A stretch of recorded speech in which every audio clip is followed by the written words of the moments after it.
Dans la compétition professionnelle, le sport n'est plus un jeu pour les joueurs. Ego, salaire, pression médiatique, les enjeux sont considérables. Ici, une seule défaite peut bouleverser la carrière d'un sportif. Dans ces conditions, les joueurs vont utiliser tous les moyens possibles pour espérer remporter la victoire. Certains prient, certains s'entraînent plus que les autres, certains trichent et certains violentent verbalement leurs adversaires pour les déconcentrer. Cette pratique de provocation verbale à la frontière de la légalité s'appelle le trash talk. Bon, même si on trouve du trash talk dans presque toutes les cultures et dans tous les sports, c'est surtout dans les sports nord-américains qu'il est le plus présent. D'ailleurs, le mot trash talk n'a pas de traduction française exacte. C'est aussi une tactique majoritairement présente dans les sports individuels, car dans la confrontation en 1 contre 1, dominer mentalement son adversaire est une clé pour obtenir la victoire. John McEnroe, Mohamed Ali, Conor McGregor, tous ces sportifs d'élite sont des experts dans l'art de prendre l'ascendant psychologique sur leurs adversaires en leur parlant. Mais aujourd'hui, j'ai envie de vous parler des trash talkers dans les sports collectifs. Car en équipe, le trash talk possède une dimension toute différente. En équipe, le trash talk peut impacter les coéquipiers et plusieurs adversaires à la fois. En équipe, un seul mot prononcé par un seul joueur peut changer le destin d'un club, voire d'un pays.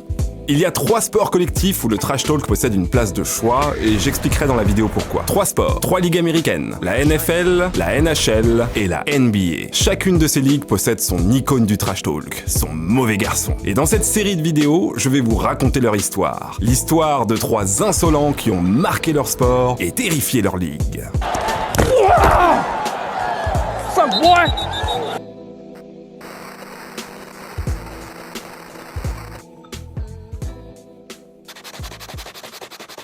Richard Sherman, joueur de football américain. Un jeu de stratégie ultra violent, bien chargé en testostérone et en stéroïdes. Le foot US n'est pas un sport de contact, c'est un sport de collision.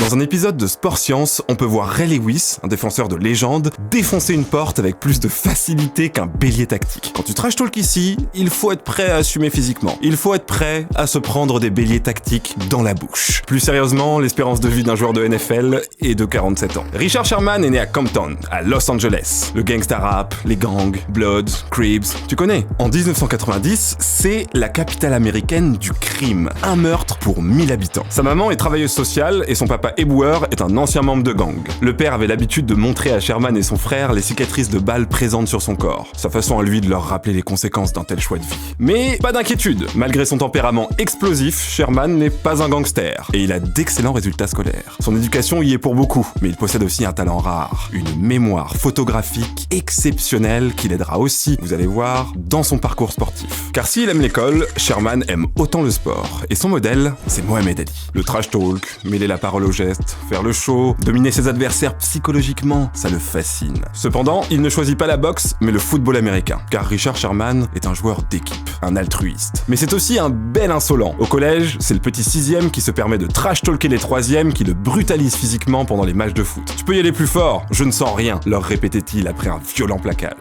Excellent en cours, bruyant et impertinent, le jeune Sherman annonce déjà la couleur. Mais avant d'aller plus loin, et pour expliquer qui est vraiment Sherman, il faut d'abord que je précise 2 points. Premier point, son poste au football américain. Pour faire très simple, le football américain est un jeu de gagne-terrain. 2 équipes s'affrontent lors du jeu, l'équipe d'attaque contre l'équipe de défense. En attaque, tout part du quarterback, et quand le jeu démarre, il a souvent 2 choix pour faire gagner du terrain à son équipe. Soit il donne la balle à son running back pour une course, soit il fait une passe à un de ses receveurs. En défense, les linebackers sont là pour arrêter les courses des running backs, et les cornerbacks sont là pour empêcher les receveurs de capter des passes. La spécificité des receveurs, c'est qu'ils sont isolés sur les côtés du terrain. Donc être cornerback, c'est se retrouver seul face à son receveur pendant tout le match. L'empêcher de faire ses courses, l'empêcher de recevoir le ballon. Bref, lui pourrir la vie. C'est clairement le poste où le trash talk peut avoir le plus d'impact, car c'est un poste où on peut s'adresser facilement au receveur, mais aussi au quarterback adverse. Et vous l'aurez deviné, Richard Sherman évolue à ce poste. Deuxième élément pour comprendre qui est Sherman, c'est le système de draft. En NFL et dans d'autres ligues sportives américaines comme la NHL ou la NBA, il y a tous les ans une draft. C'est un événement où les franchises de la ligue ont le droit de sélectionner dans leur équipe des joueurs universitaires. Dans une optique d'équilibrage du championnat, les équipes les moins bien classées ont le droit de choisir en premier et peuvent donc sélectionner les meilleurs prospects. Et une fois que toutes les équipes ont sélectionné leurs joueurs, les équipes continuent de choisir avec le même ordre de choix pendant 7 tours. Le talent de Sherman ne saute pas aux yeux, et quand il sort de l'université, il est choisi dans les dernières places par les Seahawks de Seattle, une équipe médiocre tout en bas du classement.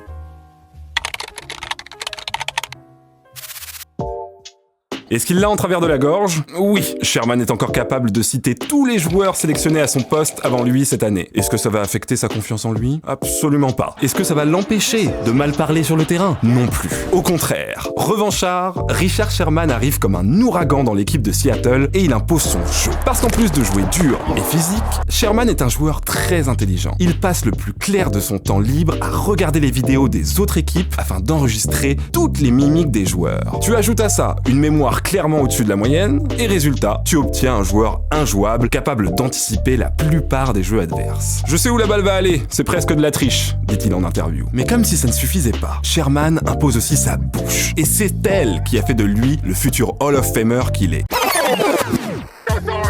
Sherman, c'est un mec qui parle tout le temps. Il parle mal et il parle fort. Il chambre ses coéquipiers, les soutient et leur transmet son énergie. Hey Bobby, your hair looks nice. Say he wanted us. The man say we don't hit. Decker say he wanted some. Boy, hey, you asked for a storm, you gonna get it. Il démoralise ses adversaires et les fait complètement sortir de leur match. You suck. You wanted this noise. You wanted this noise.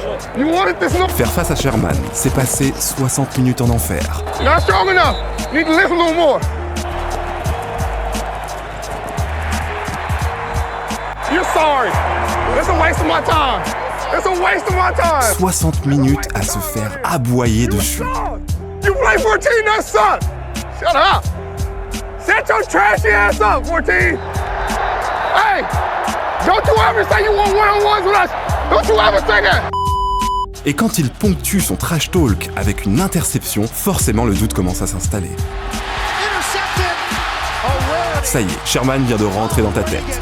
Et ce n'est pas facile de lancer une balle sur une cible en mouvement à 50 mètres de distance quand Sherman est dans ta tête.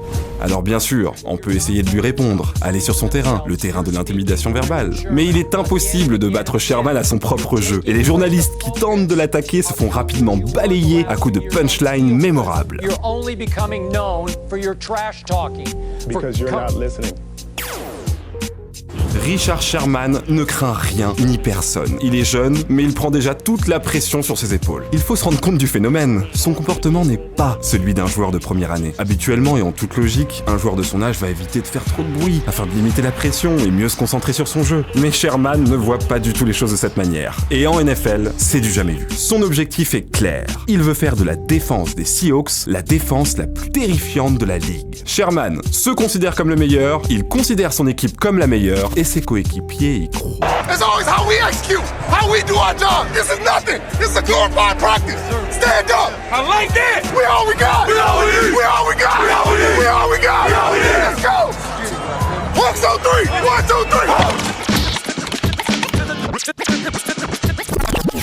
Très rapidement, l'équipe des Seahawks, et plus particulièrement la défense, commence à dévoiler une véritable identité. Cette identité, Richard Sherman va lui donner un nom, la Legion of Boom. Constituée de 4 joueurs méconnus et sous-estimés, la Legion of Boom devient une des défenses les plus impitoyables de l'histoire de la NFL. Et le visage et la voix de cette équipe, c'est Richard Sherman. Dès sa 2e année dans la ligue, lors d'une victoire à l'arraché contre les Patriots du légendaire Tom Brady, et après avoir trash-talké pendant toute la rencontre, il court voir le quarterback à la fin du match et lui lance un « You mad, bro ?» pour ensuite balancer ce tweet 1 heure plus tard.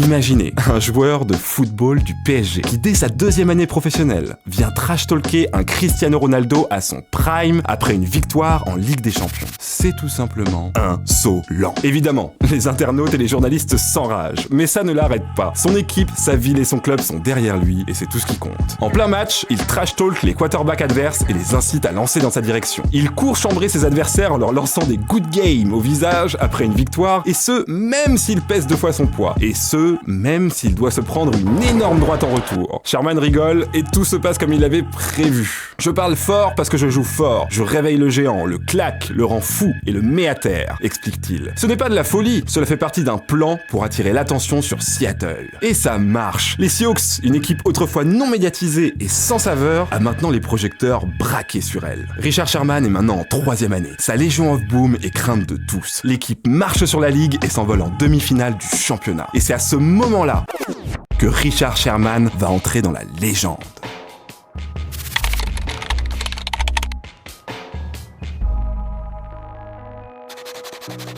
Kaepernick with a chance to take the lead. Nous sommes le 4 janvier 2014, demi-finale du championnat. À 22 secondes de la fin, Richard Sherman dévie une passe adressée à Michael Crabtree, un de ses féroces rivales. Interception, ces Seattle Seahawks éliminent les San Francisco 49ers 23-17 et disputeront la finale du Super Bowl. Ce geste ultra clutch fait littéralement gagner le match le plus important de la saison des Seahawks. Encore dans l'adrénaline, Sherman se plie au jeu de l'interview post-match. Très loin d'être consensuelle, cette interview post-match sera probablement la plus légendaire de l'histoire de ce sport. Richard, let me ask you the final play. Take me through it. Well, I'm the best corner in the game. When you try me with a sorry receiver like Crabtree, that's the result you're gonna get. Don't you ever talk about me. Who was talking about you? Crabtree, don't you open your mouth about the best. Or I'm gonna shut it for you real quick. LOB, I'm done. En quelques minutes, les réseaux sociaux explosent. Cette insolente balance ça devant des millions de téléspectateurs médusés. Ce n'est que sa 3e année professionnelle et son équipe est tout juste qualifiée pour la finale. L'objectif ultime du titre n'est même pas encore atteint. Le monde n'est absolument pas prêt pour ce joueur aussi jeune que politiquement incorrect. Ses détracteurs sont en sueur et attendent le moindre faux pas pour le détruire. La pression sur ses épaules est énorme, mais ils n'auront pas Richard Sherman. Car en finale du Super Bowl, la défense des Seahawks va massacrer l'attaque du légendaire quarterback Peyton Manning. Et c'est avec un score de 48-6 que les Seahawks remportent le premier Super Bowl de leur histoire face aux Denver Broncos. Ainsi, Richard Sherman prouve à la planète que ses mots ne sont pas que des mots. Son trash talk est authentique et puissant. Don't you ever talk about me.